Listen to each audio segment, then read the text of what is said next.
আসসালামু আলাইকুম viewers, welcome to mother cooking channel. আজকে আমি আপনাদের সামনে হাজির হলাম কাঁচকলার ভর্তার রেসিপি নিয়ে। আর এই কাঁচকলা আমাদের শরীর ও স্বাস্থ্যের জন্য ভীষণ উপকারী।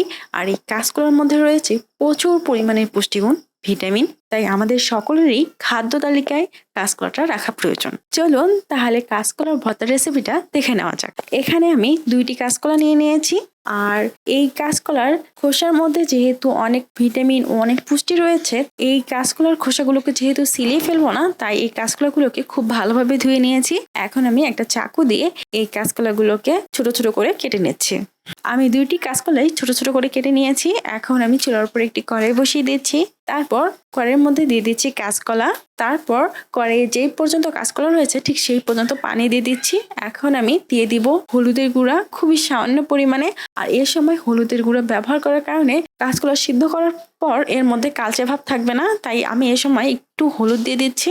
কাঁচকলাটাকে একটু ভালোভাবে চামচ দিয়ে নাড়িয়ে দিচ্ছি যাতে হলুদটা চারদিকে খুব ভালোভাবে লেগে যায়। তারপর আমি কড়াইয়ের ঢাকনা লাগিয়ে চুলাটা অন করে দিচ্ছি। চুলার হাই আছে আমি এই কাঁচকলাগুলোকে খুবই ভালোভাবে সিদ্ধ করে নিই। ফিরে এলাম বেশ কিছু সময় পর। এই সময় দেখুন কাঁচকলাটা কিন্তু খুবই ভালোভাবে সিদ্ধ হয়ে গেছে এবং কাঁচকলার মধ্যে খুবই অল্প পরিমাণ পানি দেখা যাচ্ছে। আমি এই পানিটাকে শুকিয়ে নিব। আমি বেশ কিছুক্ষণ সময় নাড়িয়ে এই পানিটাকে শুকিয়ে নিয়েছি। এই সময় পানিটা কিন্তু একেবারে শুকিয়ে গেছে। এখন আমি চুলাটা অফ করে দিব। এখন আমি এখানে একটা তাওয়া নিয়েছি। এই তাওয়ার মধ্যে কাঁচকলাগুলোকে দিয়ে দিচ্ছি। গরম থাকা অবস্থায় একটা নড়া দিয়ে এই কাঁচকলাগুলোকে খুবই ভালোভাবে বেটে নিচ্ছি।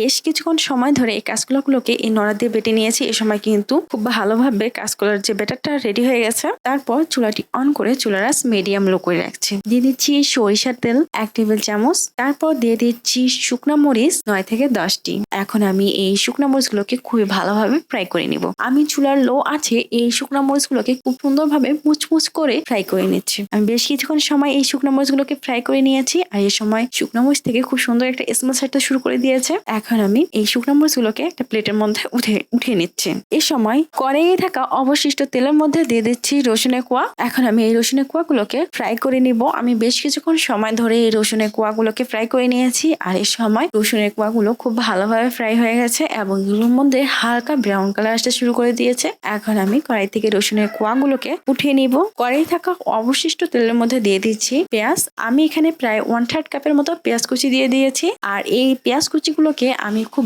বেশি সময় ধরে ভাজবো না, খুব অল্প সময় ভেজে এগুলোকে উঠিয়ে নেব।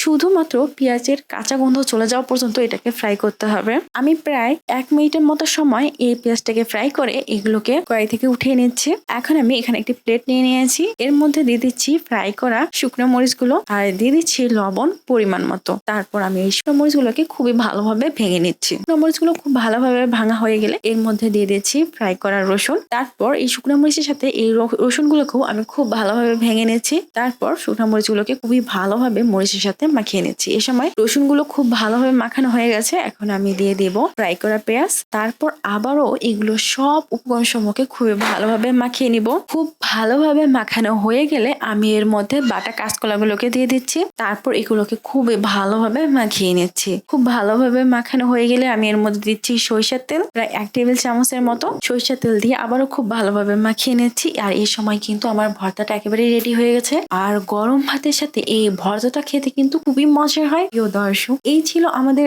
আজকের রেসিপি। মাদার কুকিং চ্যানেলের আরো এক্সাইটিং রেসিপি নিয়ে আপনাদের সামনে আবার উপস্থিত হব। ভিউয়ার্স সকলকে অনেক অনেক ধন্যবাদ জানাচ্ছি পুরোটার সময় আমাদের সাথে থাকার জন্য। উইশ করবো সবাই ভালো থাকবেন, সুস্থ থাকবেন এবং মাদার কুকিং চ্যানেলের সাথে থাকবেন। এই চ্যানেলে নতুন হয়ে থাকলে চ্যানেলটি সাবস্ক্রাইব করুন। ভালো লাগলে লাইক, কমেন্ট ও শেয়ার করুন। ধন্যবাদ।